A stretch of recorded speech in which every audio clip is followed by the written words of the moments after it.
The Book of Genesis chapter 5 verse 1 to 32, Tagalog version.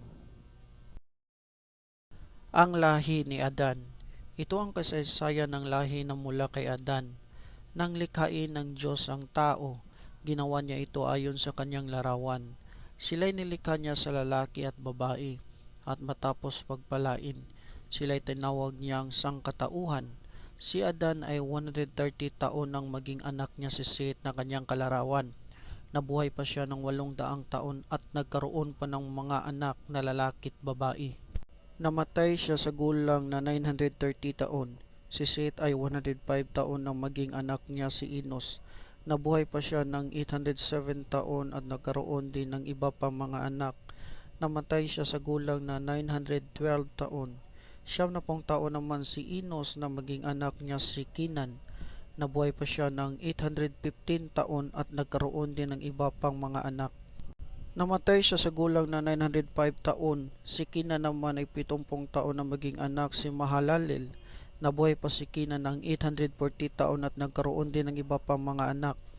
Namatay siya sa gulang na 910 taon. 65 taon si Mahalalel na maging anak si Jared.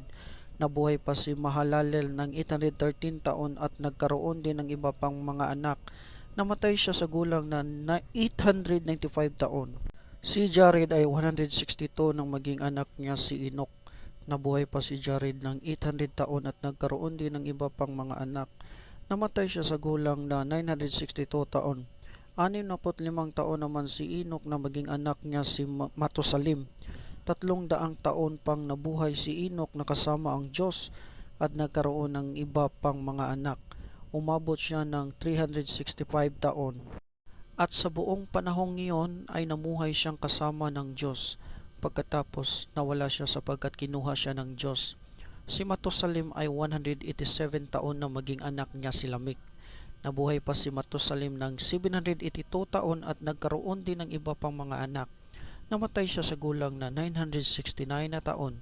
Si Lamech naman ay 182 taon nang magkaroon ng anak.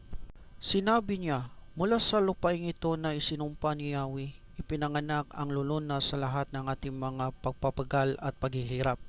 Kaya't Noe ang ipinangalan niya sa kanyang anak. Nabuhay pa si Lamech ng 595 taon at nagkaroon din siya ng iba pang mga anak. Namatay siya sa gulang na 777 taon. Si Noe na may 500 na nang maging anak niya sina Shem, Ham at Japheth.